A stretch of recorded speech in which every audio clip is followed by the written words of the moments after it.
Coucou tout le monde, j'espère que vous allez bien. Alors aujourd'hui on se retrouve pour un nouveau book haul donc qui est assez rapproché du précédent pour une fois. C'est pas ma faute, j'ai beaucoup craqué pour des livres pour ma pile à lire de cet été, donc j'avoue que j'en ai encore acheté pas mal.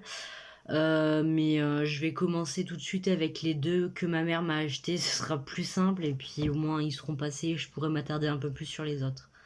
Donc on commence tout de suite avec le tome 4 de Le Noir et ma couleur d'Olivier Gay. Donc j'avais déjà lu le tome 1 que j'avais adoré. Il faut que je les relise. Ma mère elle essaye du coup de me compléter la saga. Donc il me restera un je crois à ce qu'elle m'achète.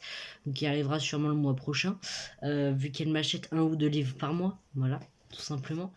Euh, Ensuite, elle m'a acheté Wicca aux origines de la magie de Sorita Dest et David Rankin, donc qui est juste là. Donc en gros, on va retracer les origines de la Wicca, tout simplement. Donc, alors je vais pas vous le résumer parce qu'il est très long. Ce que j'aime bien, c'est quand même qu'il y a des tableaux. Enfin, je veux dire, j'avais peur qu'il y ait que du texte, et en fait, il y a des tableaux, il y a des petits dessins, enfin, ça a l'air d'être assez mieux foutu, on va dire, que le dernier qu'elle m'avait acheté sur le même thème. Donc, il devrait être un peu plus facile à lire, ou en tout cas un peu plus compréhensible pour moi, parce que j'avoue que les livres qui ne sont pas des romans, j'ai énormément de mal quand il y a que du texte, que du texte, que du texte. Je trouve pas ça ludique, surtout qu'il faut que vous vous concentriez énormément. Enfin, ensuite, on va passer avec mes achats personnels. Donc, je vais commencer par les versions hardback, tout simplement. Moi, j'ai acheté le Lys de feu, la prophétesse de Jacqueline Manson, qui est juste là. J'adore la couverture, franchement. Je vais juste vous lire ce qui a marqué derrière. Donc, en gros, c'est deux phrases qui sont très courtes. J'ai acheté le livre en ne sachant que ça, dans le sens où de toute façon je l'avais vu beaucoup tourner sur les réseaux. Globalement, je crois que les gens avaient bien aimé, donc c'est pour ça du coup que je me le suis pris aussi. Elle peut voir l'avenir, lui peut toucher le passé. Voilà, donc ça a l'air quand même plutôt intriguant. Hop, je vais vous l'ouvrir pour vous montrer comment il est fait. Donc, hop, il est tout simple, hein, c'est juste... vous avez une couverture comme ça qui est toute simple et juste sur le côté vous avez marqué le lys de feu. Je sais pas du tout si vous le voyez dans le bon sens vu que moi quand je tourne je suis en miroir, mais tranquille. Ce que j'aime bien quand même c'est que je crois qu'il y a des dessins dedans, mais je ne suis pas sûre.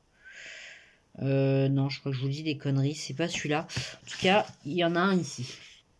Voilà, ça c'est sûr.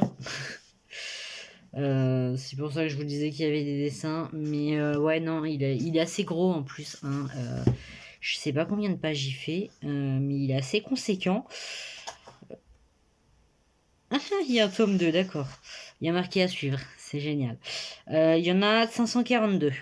Donc il est quand même assez conséquent. Ensuite, j'ai acheté en édition grimoire, s'il vous plaît, le tome 2 de Sorcery of Thorn, donc qui est Mysteries of Thorn Manor de Margaret Rogerson. Alors c'est pas vraiment un tome 2 dans le sens où c'est une nouvelle en fait qui se passe dans le même univers juste à la fin du tome 1. Ce qui m'arrange étant donné que j'avais qu'une envie, c'était de buter l'autrice à la fin du premier tome. Puisqu'on se lâche sur un truc, pour moi c'était le début d'un nouveau truc alors que pas du tout. Je sais pas du tout s'il y a un tome 2 de prévu, enfin un vrai tome 2 du coup. Mais il y a celui-là qui est là, donc ça me va plutôt bien pour le moment. Au début, j'avoue que j'avais un peu peur parce que je sais pas si je vais réussir à vous le montrer. Voilà, si. Mais au niveau de la tranche, en fait, les pages sont pas coupées droites. Et du coup, j'avoue que comme une quiche, au début, je me suis dit merde, j'ai eu un produit défectueux. Et en fait, non, c'est normal, c'est une édition grimoire, donc forcément, ils ont fait comme les livres de l'ancien temps. Et puis surtout, j'ai regardé des photos du coup de gens qui l'avaient déjà lu. Et non, c'est normal, tout le monde l'a reçu comme ça. Donc voilà. La jaquette à l'intérieur, elle est sublime. Hop, que je vous montre quand même. Hop, ça fait un truc comme ça, là, plein de ronces et de roses, j'adore. Ça aussi c'est joli. Non, dans le bon sens ce serait mieux, mais voilà. C'est très très beau, moi j'adore franchement comment il est foutu ce truc. Hop, et vous avez ça, et vous avez ça. C'est super beau, j'adore. Donc en gros, de ce que j'en ai compris, donc ça se passe juste après, et en fait, ils sont coincés du coup dans le fameux manoir, et ils essayent de découvrir les secrets du manoir, et ça a l'air plutôt pas mal. Hop, et vous avez les en-têtes de chapitre qui sont là. Ensuite, j'ai acheté Comment le prince Cardan en est venu à détester les histoires, donc de Holly Black, toujours, puisque c'est dans le même univers que le prince cruel, qui est là. Donc pareil, c'est un hardback, du coup c'est pour ça que je vous le mets avec. Donc j'aime vraiment bien par contre lui pour le coup comment il est foutu, parce que ça fait vraiment couverture cartonnée avec alors c'est pas de la broderie, hein, c'est des dorures du coup, mais j'adore comment il est foutu par contre pour le coup. L'intérieur de la jaquette a rien d'exceptionnel, par contre elle est sublime quand on l'ouvre. Hop là, j'adore comment c'est foutu. Et donc, si je m'étais trompée avec le lys de feu, c'était par rapport à lui. Puisque pour le coup, ici, on a vraiment en fait un recueil illustré. Hop, je vous en montre 2-3 quand même. Voilà. Donc, je sais pas du tout où ça se situe par rapport aux autres tomes. Donc, je pense que je le lirai à la fin. Voilà, je l'ai quand même acheté parce que je voulais l'avoir sous la main. En vrai, il y a quand même moyen, je pense, que je le lise en indépendant, puisque on va parler du passé du coup du prince Cardan et comment il est devenu ce qu'il est maintenant. Enfin, le salopard qu'il était dans le tome 1 en tout cas, puisque je suppose quand même qu'il va évoluer. Mais voilà. Et dans le même univers, et c'est là du coup que je repasse sur les livres normaux, j'ai acheté Les Sœurs Perdues, donc pareil d'Holly Black. C'est une petite nouvelle de 30-60 pages, je sais plus. Ouais, moins de 60 pages, qui se passe entre le tome 1 et le tome 2. Ça va, qui coûte pas très cher, il a coûté 3,50 €. Parce que quand j'en ai vu les avis sur les réseaux, voilà, c'était pas bon du tout.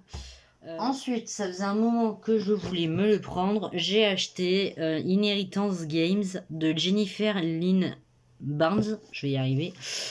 En gros, si je me rappelle bien, c'est l'histoire d'une nana qui est vraiment sans histoire, sans le sou, sans rien, qui vient de rentrer à l'université et en fait, un jour, elle reçoit une fortune littéralement qui lui vient d'un héritage de quelqu'un qu'elle ne connaît pas du tout. Et en fait, pour toucher cet héritage, elle doit emménager dans la maison de ce mec, où du coup vit sa famille, et ils vont se battre, je crois bien, pour avoir l'héritage. Et elle va devoir survivre un certain temps là-dedans. Donc voilà. Je crois que c'est en 3 tomes. En tout cas, ça c'est le premier, c'est sûr et certain. Ensuite, j'ai acheté Light Lark de Alex Astor, donc le tome 1, toujours, parce il est sorti récemment, je crois. Il est juste là, j'en ai entendu beaucoup de bien, pareil, donc je me le suis pris. Voilà. En gros, je crois que c'est l'histoire d'un monde en fait où il y a une malédiction, et tous les 100 ans ou un truc comme ça, vous avez une île en fait qui sort de nulle part. Donc je suppose l'île de Light Lark ou quelque chose comme ça.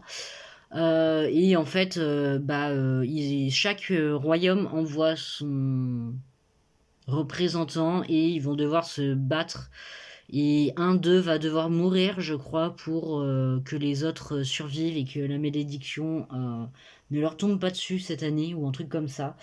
Ça a l'air d'être plein de complots, de trahisons, de choses comme ça. Et j'avoue que c'est des trucs que j'adore. Surtout en ce moment, j'ai vraiment envie de lire beaucoup de ça.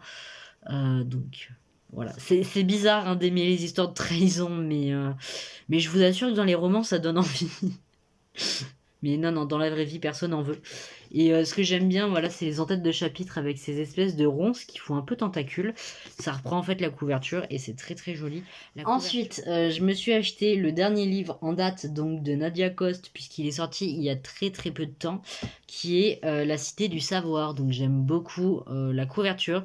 Je sais que les éditions Scrinéo en ont sorti un autre livre du coup qui n'est pas d'elle, avec une couverture un peu dans le même style, donc je suppose de la même personne du coup qui a fait celle-ci. La couverture me donnait bien envie et je l'ai pas mal vu tourner aussi le livre sur les réseaux.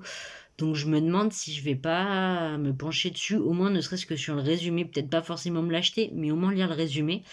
Parce que j'avoue que ça donnait vachement envie, donc voilà. Je vais vous lire le résumé, ce sera plus simple parce que je me souviens plus trop de quoi ça parle. Pour le coup, parce que j'avais lu le résumé en fait quand l'autrice l'a teasé sur les réseaux et c'est tout.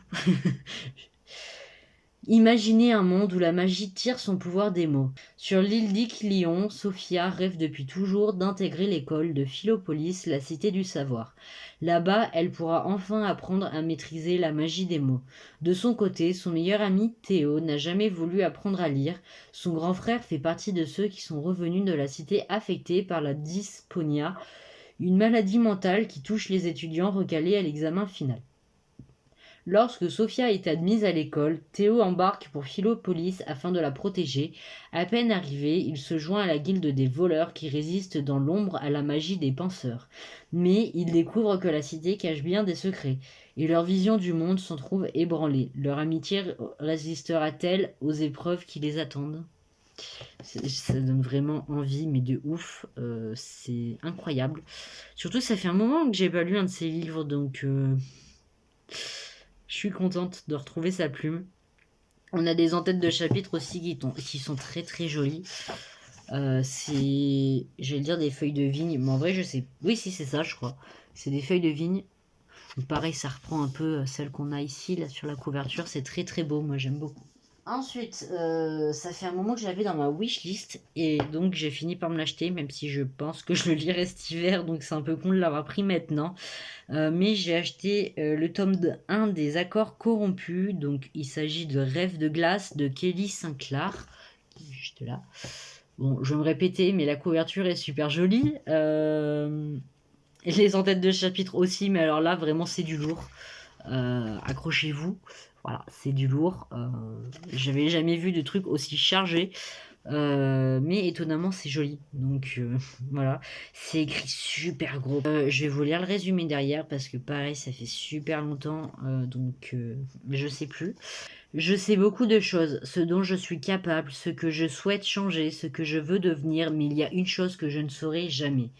Dans mon monde, le statut de Tatuma, l'héritière du trône, aurait probablement dû m'assurer une vie privilégiée, pleine d'amis, d'amour et de bonheur. J'aurais pu avoir tout ça si ma mère ne m'avait pas haï. À la place, je suis forcée de porter un voile depuis ma naissance pendant que ce rêve distant se transforme en cauchemar. Rejetée par la cour, abusée depuis l'enfance, je suis piégée dans cette barrière de tissu. Je ne saurai jamais à quoi ressemble mon propre visage. Pour m'aider à ne pas devenir folle, je n'ai que 2 amis et ma détermination à devenir Tatum. Lorsque la délégation de paix du monde sauvage de Glacium arrive au palais, je ne sais pas encore que ma vie est sur le point de changer. Intentions cachées et anciens secrets m'obligeront à lutter pour rester en vie et tenter d'atteindre mes objectifs. Ça a l'air vraiment pas mal du tout. Ensuite, j'ai déjà lu 2 livres de l'autrice, donc je continue dans ma foulée. Je me suis acheté Les Oubliés de Lama de Floriane Soulas, qui est juste là. Je vais vous la résumer parce que j'avoue que pour le coup là, je l'ai vraiment acheté sans savoir du tout de quoi ça parle. Donc voilà, surtout qu'il est assez gros, donc voilà. Alors que l'humanité a colonisé le système solaire, une planète reste inaccessible, Jupiter. Au cours des siècles, les vaisseaux ayant échoué à percer ses défenses ont fini par créer un gigantesque nuage de débris sur lequel s'est construit Lama, un bidonville flottant où se réfugient tous ceux qui cherchent à se faire oublier.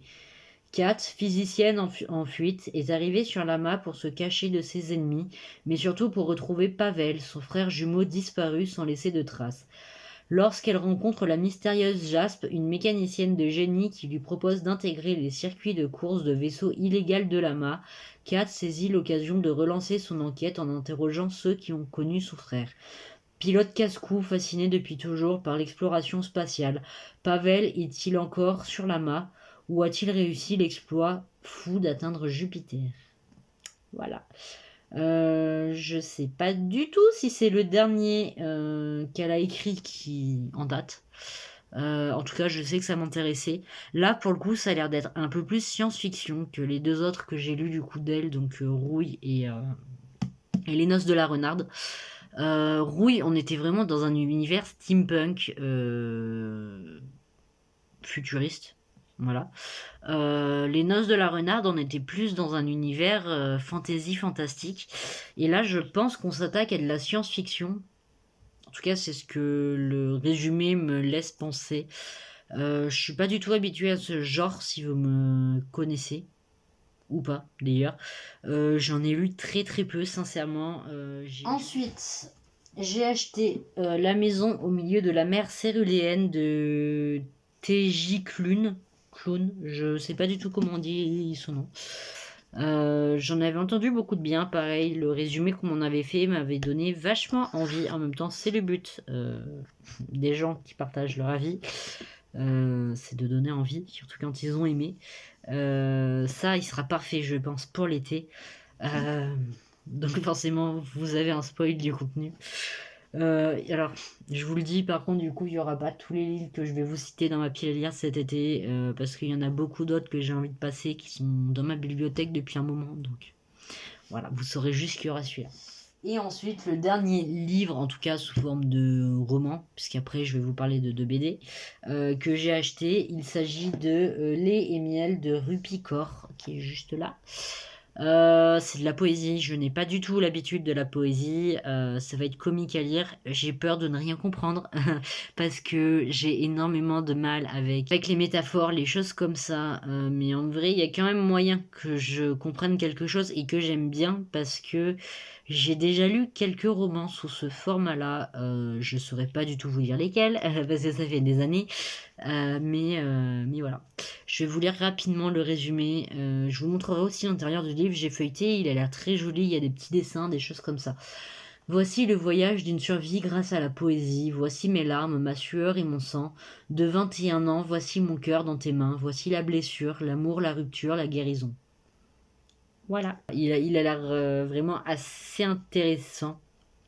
Je sais que j'ai pas l'air du tout convaincante, mais c'est que vraiment j'ai pas du tout l'habitude de ce genre de livre, donc pour moi il est aussi intéressant, il a l'air aussi intéressant qu'il peut l'être. Hop, alors attendez, il y a des dessins un peu bizarres apparemment. Hop, regardez, vous avez du coup voilà des dessins comme ça. Et je sais qu'il en a bouleversé plus d'un ce livre.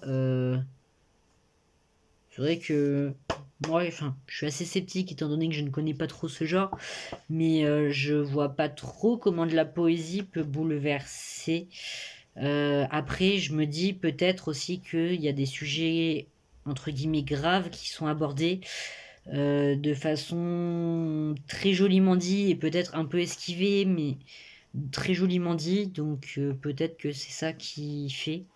Mais voilà. Donc je vais quand même le lire parce que je l'ai acheté et puis c'est surtout qu'il m'intriguait, donc c'est pour ça que je l'ai pris. Voilà. Ensuite, on passe au BD. C'est deux tomes 2, donc je ne vous parlerai pas des 1. J'ai acheté. Ah, vous voyez rien. Hein. J'ai acheté le tome 2 de L'Or Olympus de Rachel Smith parce que j'essaie du coup d'être à jour dans les achats. Je sais que je vais les lire très très rapidement, donc voilà. Il est aussi gros que le premier, ça me rassure pas du tout. Je suis presque à jour puisque je crois qu'il y a 3 ou 4 tomes de sortie, je sais plus du tout. Mais je les ai presque tous, donc c'est cool.